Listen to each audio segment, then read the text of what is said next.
Hi everyone! Today I'm gonna show you my 2 flavors homemade ube ice cream.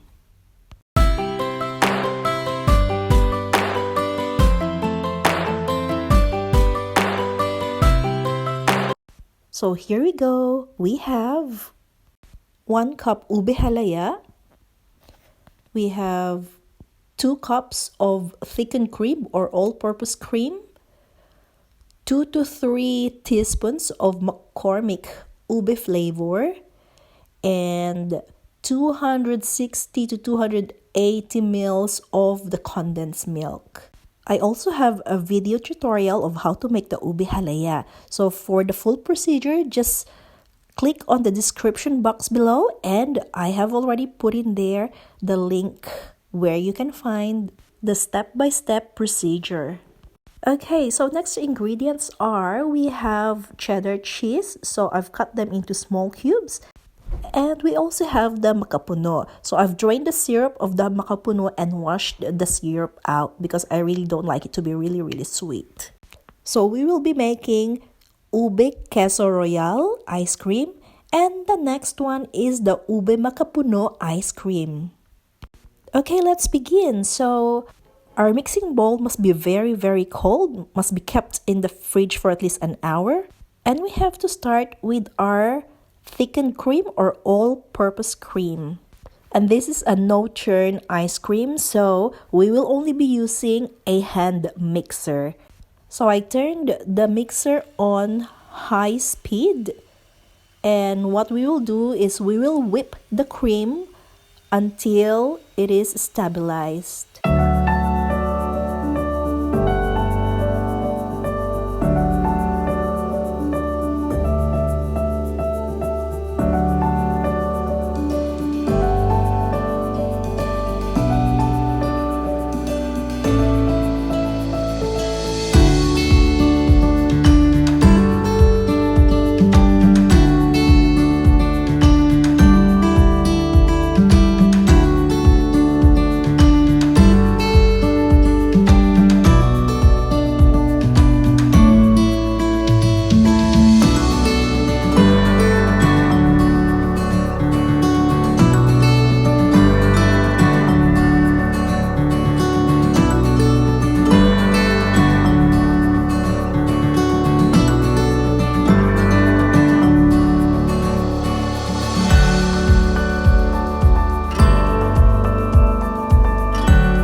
Okay, so if our cream is now finally whipped, we have to stop right there.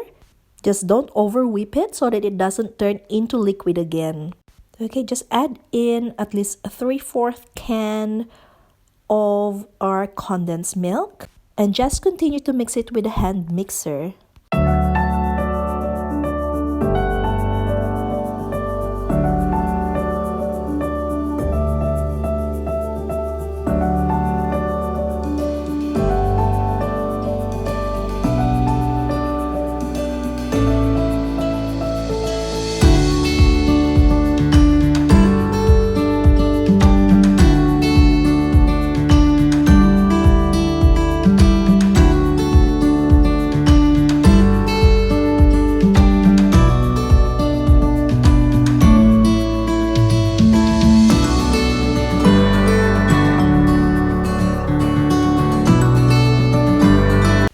Okay, so after mixing it lightly, we will now have to add our 1 cup of ube halaya.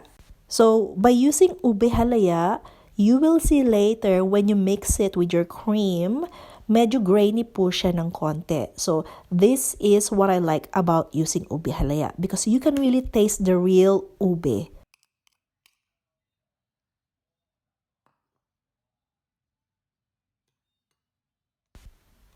Okay, so saglit lang po ang pagmimix po natin hanggang well incorporated na po sila together, yung cream at saka yung ube.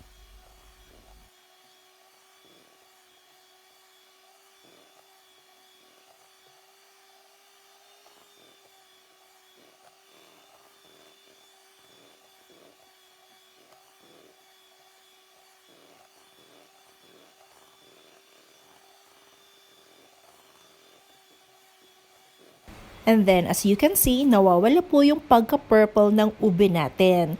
So, nagiging pale po siya. In order for our ube ice cream to have a purple, darker purple color, we're going to add at least 2 to 3 or 3 to 4 teaspoons of McCormick Ube Flavour. And so, what I did, gradual lang po yung paglagay ko ng ube flavoring natin. So I started with only 1 teaspoon and then added another teaspoon and then added another teaspoon. Yun po yung ginawa ko para hindi po ma-overpower po yung yung kulay at saka yung flavor niya. So very subtle lang and very yung alam niyo yung nandun pa yung nutty flavor ng ube. So it's up to you guys. If you want more color and more flavor, you can add more McCormick. Or if you prefer other brand of ube flavoring, you can also do that. There are a lot of varieties in the market at the moment, but I prefer the McCormick brand.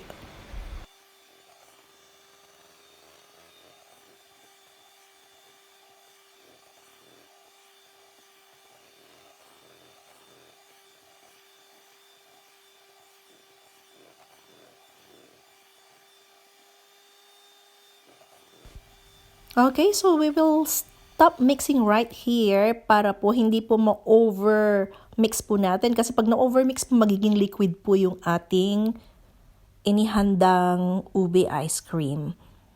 Okay, so we will just fold it using a spatula. Okay, to remove excess bubbles as well.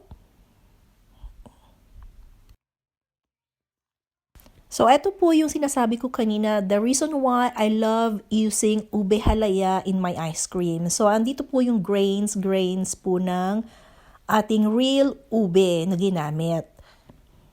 So, you can really taste it. It's really nice. Ubeng-ube talaga. And now, we will need to transfer the ice cream into separate containers.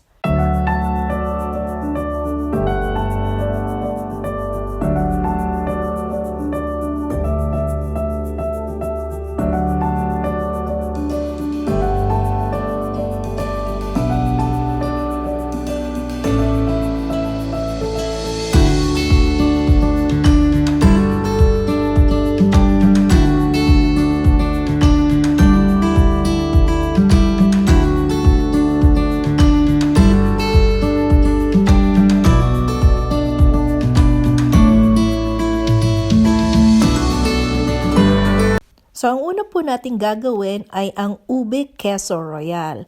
So, ito po yung cubes na cheddar cheese na ginamit po natin. I actually use Kraft cheddar cheese.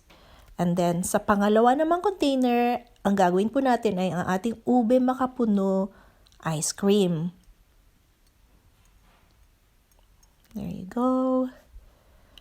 And then, ifo-fold lang po natin siya. So, fold lang, do not overmix, just fold it para po hindi po maalis or mawala yung pagka-aerate ng ating ice cream.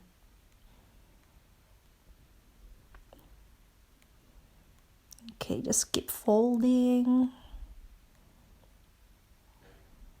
Okay, lightly mix lang po siya. Okay. And then, i-level na po natin yung top part ng ating ice cream. There you go. So, you can also use a rectangular pan, a metal pan, para paglagyan. Okay, so next one is imimix rin po natin yung ating ube queso royale ice cream. So, with the cheddar cheese, you can make your cheese, smaller cubes kung gusto nyo po. You can also use bigger cubes if you want. It's up to you. It's all up to you. So, ayan po. So, lightly mix lang din po siya. And then, i-level po natin yung top part. And then, ready to cover it with the lid. There you go. So, or if you want, you can also put a cling wrap on top before you place the lid. Para po, hindi po ma-absorb ng ice cream nyo yung other smell or odor ng ibang nakalagay sa freezer. Okay, so we will pop it in the freezer. Okay, there you go. And then just leave it overnight or for a maximum of 5 hours.